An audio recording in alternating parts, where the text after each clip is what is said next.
নমস্কার দর্শক বন্ধুরা, আমি প্রতিমা কুকিং উইথ প্রতিমা চ্যানেলে তোমাদের সবাইকে আবারও একবার আন্তরিকভাবে সুস্বাগতম।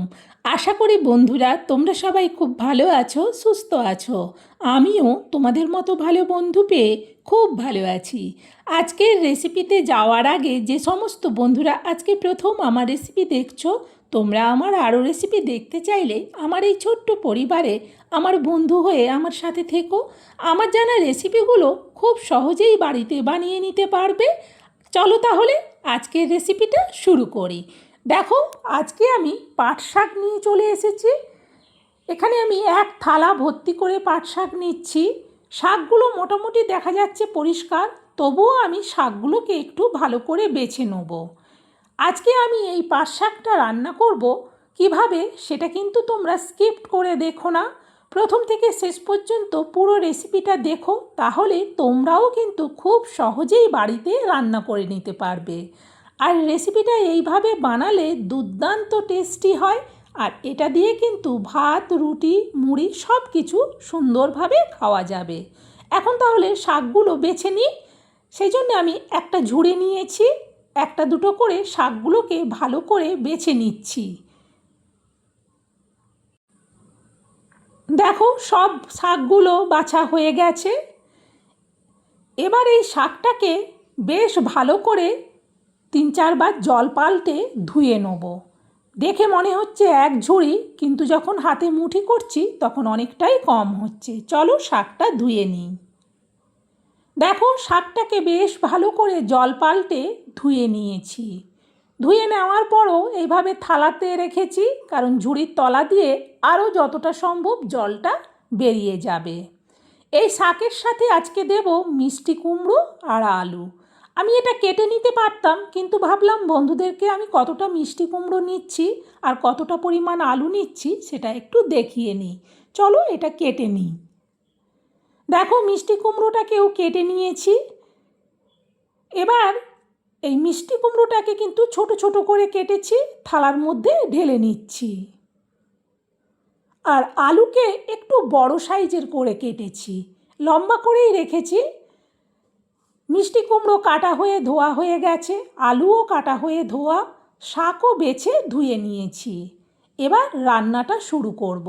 তোমরা কিন্তু পুরো রেসিপিটা শেষ পর্যন্ত আমার সাথে থেকে দেখো। সবার প্রথম রান্নাঘরে এসে গ্যাস জেলে কড়া বসিয়ে দিয়ে কড়াতে দিয়ে দিলাম তেল। এবার খুন্তি দিয়ে তেলটাকে কড়ার উপর পর্যন্ত চাড়িয়ে নেব, ততক্ষণে কড়া তেল দুটোই ভালো করে গরম হয়ে গেছে। দিয়ে দিচ্ছি এবার আলুগুলো দেওয়ার পর খুন্তি দিয়ে এবার ভালো করে আলুগুলোকে নাড়াচাড়া করতে থাকবো। তেলটা অনেক গরম হয়ে গিয়েছিল, সেই জন্যে গ্যাসের ফ্লেমটাকে কিন্তু এখন কমিয়ে দিয়েছি। কমিয়ে দিয়ে খুন্তি দিয়ে আলুগুলোকে ভালো করে এদিক ওদিক উল্টে পাল্টে দিচ্ছি। দেখো, আলুগুলো ভাজা হয়ে গেছে, আলুগুলো তুলে নিচ্ছি। এবার তেলের মধ্যে দিয়ে দিচ্ছি অল্প গোটা জিরে।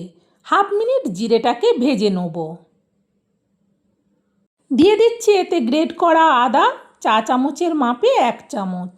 এবার আদাটাকে 1/2 মিনিট ভেজে নিয়ে এখন দিয়ে দেবো মিষ্টি কুমড়োগুলো, কারণ 1/2 মিনিট আদাটা ভাজার পর এবার মিষ্টি কুমড়োটাকে দিয়ে একসাথে আদা আর মিষ্টি কুমড়ো দুটোকেই ভালো করে ভেজে নেব। সেই জন্য খুন্তি দিয়ে উল্টে পাল্টে মিষ্টি কুমড়োটাকে নাড়াতে থাকবো।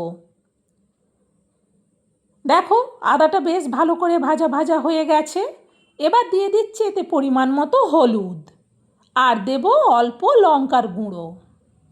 হলুদ লঙ্কার গুঁড়ো দেওয়ার পর আবারও খুন্তি দিয়ে উল্টে পাল্টে মিষ্টি কুমড়োটাকে নাড়াবো, কিন্তু কড়াটা নড়ছে, সেই জন্যে চিমটা দিয়ে ধরে ভালো করে কিন্তু মিষ্টি কুমড়োটাকে নাড়ালাম। এখন এতে দিয়ে দেবো শাক। একসাথে সব শাক দিলে নাড়াতে পারবো না, সেই জন্যে প্রথমে বেশ কিছুটা শাক দিলাম। দেওয়ার পর আস্তে করে খুন্তি দিয়ে এবার শাকটাকে মিষ্টি কুমড়োর সাথে মেশাবো।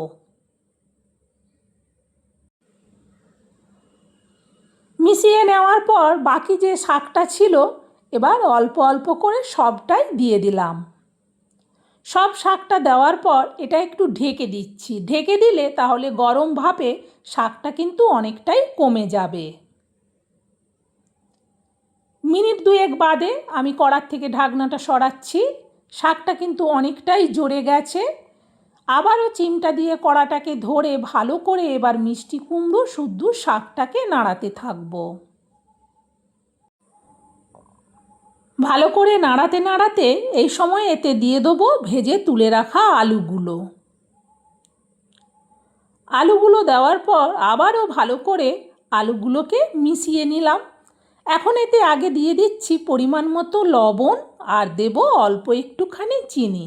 লবণ চিনি দেওয়ার পর ভালো করে এবার মিষ্টি কুমড়ো আলু আর শাকটাকে মেশাবো আর নাড়াতে থাকবো। এতে লবণ দেওয়া হয়েছে, এবার কিন্তু শাকটা আরও কমে যাবে।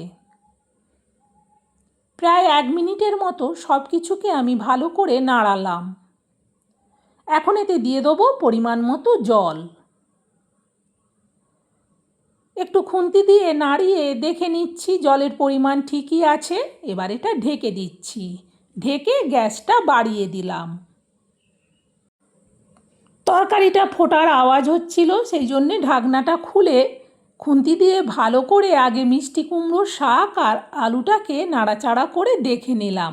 এখনও কিন্তু সেদ্ধ হতে অনেকটাই বাকি। এইভাবে ভালো করে দেখে নেওয়ার পর এটা আবারও ঢেকে দেবো। গ্যাসটাকে কিন্তু একেবারে কমিয়ে দেবো। প্রায় মিনিট 3 মতো বাদে আমি কড়ার থেকে ঢাকনাটা সরিয়ে আগে খুন্তি দিয়ে ভালো করে নাড়াচাড়া করে দেখে নিচ্ছি। আগের থেকে কিন্তু অনেকটাই সেদ্ধ হয়ে এসেছে। এখন এতে দিয়ে দেবো ভাজা জিরে গুঁড়ো 1/2 চামচ আর দেব ধনে গুঁড়ো 1/2 চামচ। এই ধনেটাও কিন্তু ভাজার ধনে গুঁড়ো। জিরে গুঁড়ো আর ধনে গুঁড়ো দেওয়ার পর ভালো করে খুন্তি দিয়ে পুরো রেসিপিটার মধ্যে মিশিয়ে নিলাম। এটা আর একটুখানি ঢেকে দিচ্ছি।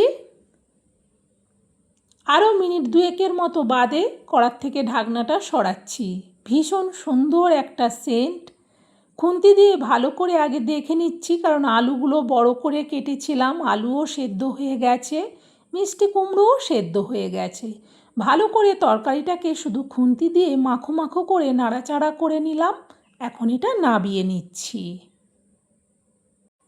এই স্টিলের বাটিটাতে পুরো রেসিপিটা ঢেলে নিলাম। বন্ধুরা, এইভাবে মিষ্টি কুমড়ো দিয়ে পাট শাক রান্না করলে সত্যিই ভীষণ খেতে ভালো লাগে। একবার আমার দেখানো পদ্ধতিতে রান্নাটা করে দেখো, বেশ ভালো লাগবে। বন্ধুরা, আমার এই রান্নাটা তোমাদের কেমন লাগলো সেটা কমেন্টে জানিও। ভালো লাগলে একটা লাইক দিয়ে আরও রেসিপি শেয়ার করার উৎসাহ বাড়িয়ে দিও। আর তোমরাও এটা শেয়ার করে দিও, যাতে মিষ্টি কুমড়ো দিয়ে পাট শাকের রেসিপিটা সবাই বাড়িতে বানিয়ে খেতে পারে। বন্ধুরা, আজকের মতো রেসিপি শেষ। আবার অন্য দিন অন্য রেসিপি নিয়ে তোমাদের কাছে চলে আসব। ততক্ষণ তোমরা সবাই ভালো থেকো, সুস্থ থেকো। আজকের মতো বিদায় নিচ্ছি। টাটা বন্ধুরা।